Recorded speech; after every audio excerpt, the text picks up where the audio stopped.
Today, I'm joined by Neil Simmons. Neil is the owner and managing director of TN Recruits, a professional recruitment consultancy based in Tunbridge Wells. So welcome, Neil. Oh, hi, Simon. Thanks for having me. No, look, thank you for joining us. I really appreciate it. So, Neil, tell us a little bit more about TN Recruits. So we started out as a generalist agency in the centre of Tunbridge Wells. When I was starting the company, I didn't know what to call it, if I'm honest, and I thought about calling it Tunbridge Wells Recruitment or Tunbridge Wells Recruits, and I thought, well, it kind of may be a bit restrictive to people outside of. I then toyed with West Kent, but realised we recruited in East Sussex as well. And I remember hearing years ago that there 26,000 businesses in the team. That was where the name was based, or that's what the name was based upon. And I called it recruits rather than recruitment. Just one less syllable, which makes it a little bit slicker answering the phone. But also, if you add a word on the end of recruits, you can make a specialism. So it gave us options with how we could scale long term. So the obvious scaling opportunity for us, TN is based on the TN postcode, Tunbridge Wells is TN1. So we, 3 years down the line or so, we launched ME Recruits, as I knew there was good opportunity in Kings Hill and Maidstone, and right up to the Medway towns as well, which covers a vast area. We launched ME Recruits, headed up successfully by Helen Barham. We then launched TN Recruits Law. So that was the first of our specialist areas. The legal sector in and around local areas is absolutely thriving. So we thought we could really help to staff that. And Emma Moss, one of our other directors, heads up that division. She's exceptional at what she does, supported as well by James, and she does a brilliant job. Recruiting right the way across the board in the legal sector, so from legal secretaries right up to partners of the legal firms. We then launched TN Recruits Accounts, so focusing on practice accountants, and not long after that, as headed up by Rachel, and not long after that, we launched TN Recruits Automotive. So there's now, as it stands, there's 16 of us, and we like to think we do a good job. You know, we've got our, we're really set out to do our best in terms of helping people unlock their careers, but also helping businesses to grow. So we've kind of got two customers, if you like. Great. No, I love that. I love the way you've evolved the business and how you came up with a name. So, and we'll explore a little bit about that. But let's go back to sort of, well, not right to the beginning, but I think you first started TN Recruits about 9-10 years ago. Have I got that about right? Yeah, coming up. It'll be 10 years in November. 10 years in November. So, so what made you? Why did you decide to start your own business? Because, you know, I understand before that you were in things like media sales and also football and gymnastics coach. So why set up your own business? Yeah, so taking it right back, I left college with not many qualifications, but I was already coaching football. I then started coaching gymnastics. So I do gymnastics during school term time, football during the school holidays. And it was fantastic. But around about the age of, when I was 20, a lot of friends were going off to uni or they'd gone off to uni. I had other friends going off and doing ski seasons and things like that. And I saw a programme on telly about the people that worked at Haven Holidays called Haven Mates, and I thought I could do that. It was just simply going around talking to people. I'd been on Pontins holidays as a child, so I applied to Pontins, Butlins and Haven, and cut a long story short, I got a job with Pontins, and it was the best grounding in the world for hard work and dedication. You know, we used to do 6 days a week, and on those 6 days, every day it'd be 9 to 5, then 7 till 12. So it was really, really super long hours, but again, really good grounding. I was blue coat for a year, then did another 5 years overseas, came to Tunbridge Wells, didn't know what I was going to do, and fell into media sales, selling advertising for the Kent and Sussex Courier. Had a great time doing it, and it was a really good introduction to sales. I took it so far. There wasn't really anywhere to grow. The managers who were above me were all fixed in place, so I kind of reached a bit of a ceiling. And someone mentioned recruitment to me. It might have even been my wife. And I interviewed everywhere, and I had so many companies turn me down, but I just thought, you know, I really believe that this could be right for me. So I worked in recruitment elsewhere for 8.5 years, and enjoyed it. It was great. But in 2014, my dad passed away. My dad was 66 at the time. I was 38, and you start sort of Wow. Yeah. counting your life away, if you like. You know, for me, I thought, well, that's only 28 years older than me. So I made the decision that I wanted to do something for myself, and TM Recruits was born. Fantastic. So yeah, look, obviously a sad thing that happens there with your dad passing away, but it is often events like that that just make us think about life. And actually, it's, if I could share, it's a fairly similar thing to what happened to me. My dad passed away when he was sort of 70. Lucky enough, he retired when he was 55, so he did have a number of years in retirement. But I was, at the time, I was working up in the city, and I thought, you know, retirement age was being pushed out, and I could see myself, you know, not retiring until I was 65, pushing 70. And I was thinking, what if the same thing happens to me? You know, would I have really done what I wanted to? So very similar story there in terms of how I moved into what I do now. So it's funny how those things trigger just taking action and doing things. So, okay, so when you started out with TN Recruits 9 years ago, what was the plan? What were you planning to do at that stage? Well, I wanted to try and make a difference. I wanted to help people with their careers, and my first few clients were friends of mine. I made a number of placements with companies in London, so it sat completely outside what I'd set out to do, but gave me a great grounding and a good sort of a good starting point. And I just felt that I had some ideas that I'd like to implement, and that's the way I went, really. Okay.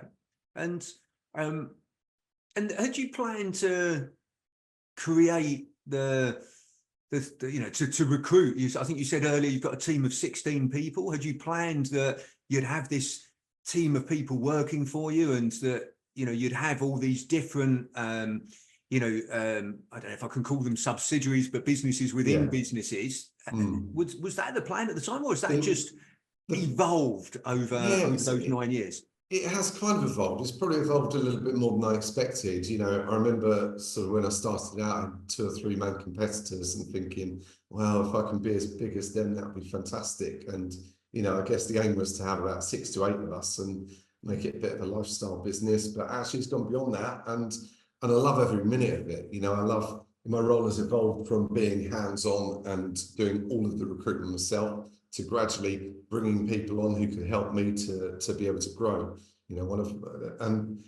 and the pleasure for me has gone from, don't get me wrong, I still love to witness the team getting their successes and watching them to do what was my passion in recruitment, which was helping to create these careers and helping businesses to grow. But now my pleasure more than anything comes from watching my team and helping them to grow. You know, training is a big part of where we're at and of what we do. And every person that joins TN Recruits, whether they're here for 2 weeks or for 10 years, they will leave a much more employable person than when they joined. So the induction training period is in depth. It's a mixture of classroom style training, video training, desk side coaching, one-to-one role plays, and then on a weekly basis we have a couple of training sessions a week, one for the recruitment consultants, one for the resources. So the resources go out and find the candidates, the consultants liaise with the clients and do the full shebang. So yeah, the training for everyone is ongoing, and we've also got external training session training sessions that they go on as well. So for me, the investment in the people who come to work for us is massively important. And is that, again, is that a sort of philosophy of yours that, you know, that everybody that joins you leaves a better employee than when they joined? Is that something that you've sort of said, right, this is underpins something that we do, this is a value that we live by? Or is it just something that you know, that sort of happens because of all that training that you've got in place? I think it's probably a combination of both. I think that, you know, we want to, obviously we want everyone to stay with us forever, but the reality is that the temptation is out there, that people are going to be enticed elsewhere. But we try and make it as happy an environment as possible, and training is a massively important part of that, as well as the opportunity for career progression. You know, the chance to get recognised and then promoted is something that we really buy into. So we've got competency frameworks so that everyone knows what their role is at the moment, what their goals are to reach the next level of their career. And one of our massive success stories is Ellie Waterman. She joined us as Ellie Snuggs in her early 20s, and she came on board as my resourcer, so to work alongside me. She then took over as account manager because she was able to liaise effectively with the clients, then became a recruitment consultant, then became branch manager, and then she's moved on to operations manager and now operations director. Wow. So she's my number two, and just does a wonderful job. But it's a really great example of how we can progress someone if they stay with us. Ellie's been with us now for 7 and a bit years. So look, you've grown over those 9 years. You've established these sort of different sort of businesses within businesses. Would you say? Well, firstly, there are 2 questions here, I guess. One is, would you say that one of the reasons for that success is that, well, you mentioned 2 things there: the creating a great environment for your team, but also training them and giving them opportunities to grow. So A, would you say that that's one of the things that's contributed towards your success? And B, is there anything else that's contributed towards that success as well? I think having the respect and integrity for candidates and clients is a huge importance. You know, if we don't deliver a good service to the people who basically pay our wages, then they can go elsewhere. So we know that we've got to be tip top. We've got to. One of our biggest values is thinking long term. We're never in it just to make a quick buck. You know, we don't want to. We don't want to make a quick buck and then move on. We're in it for the long term. We will absolutely hold our clients' hands, and what we do throughout the process is probably far more than most. You know, unfortunately, there's a number of recruitment agencies across the world who will find a CV online, ping it across to a client and hope for the best. Well, we do a full process of a video interview with our candidates in the first place. We really get to know them so we can really represent them to our client. We then help that candidate to give the best of themselves throughout the process. So we'll help them with their CV, we help them with their interview technique, and really help them to get the best out of themselves, to maximize their chances of success. And where the client is concerned, it's important for us to really truly understand that business. We'll go and see the organization, see the environment, so that we know and understand the company culture rather than just the skill set they're looking for. And again, we'll support them through that interview process. Recruitment for our clients is a tiny part of what they do. Their expertise is elsewhere. So if we can give any added value in terms of how they interview, the types of candidates they need to interview, how to put together the job description, and actually how to retain their staff beyond that as well. Believe it or not, we want our clients to retain the staff that we provide to them. Yeah, I get that, because you think from a business perspective, you go, well, actually, the more turnover, the more we can provide them with staff. But actually, yeah, I get that you want them to retain those staff because that demonstrates that you've done a great job in the first place by matching the business and the candidate. And so, yeah, okay. And what about challenges when when you set out over the last 9 years and growing the business? What would you say has been the biggest challenge that you've experienced, Neil? Well, I mean, the biggest one for me and for everyone else was COVID.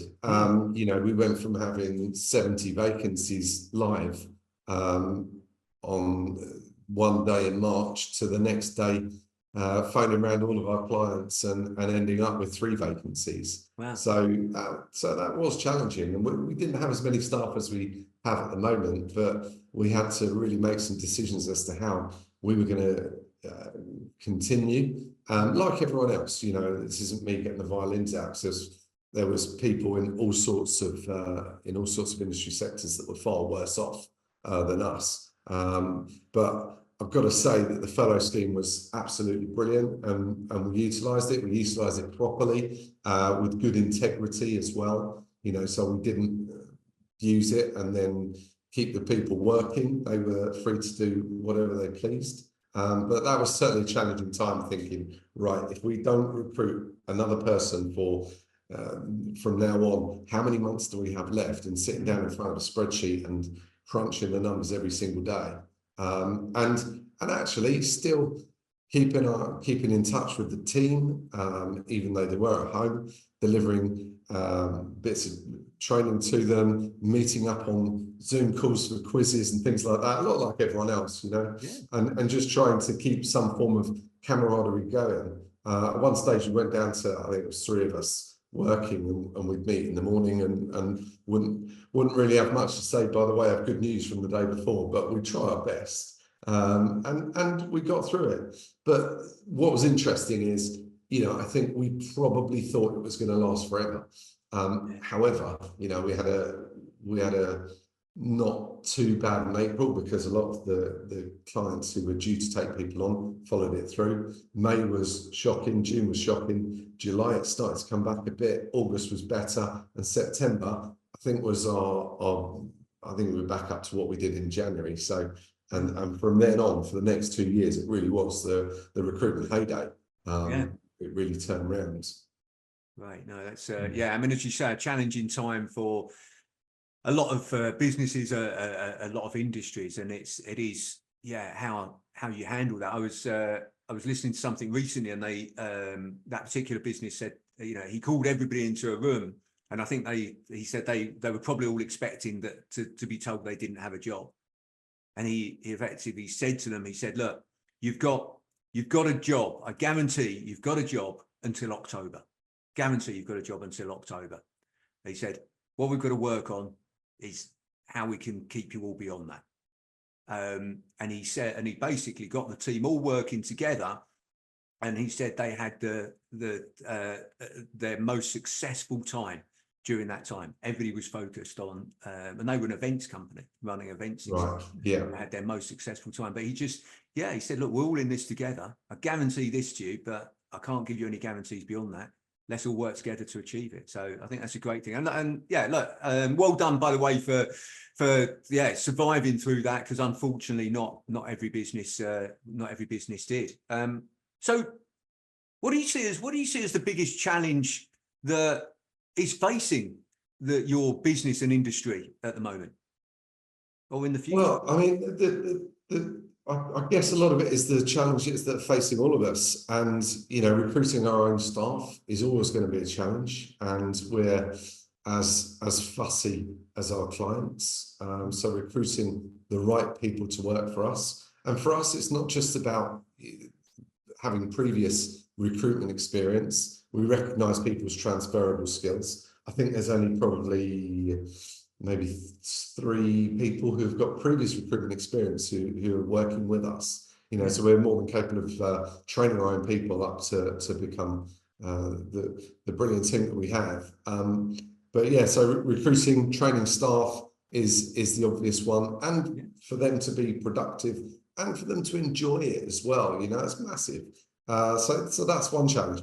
I guess as we move into this new era of AI, 18 months ago, AI wasn't a thing, and now it is becoming bigger and bigger.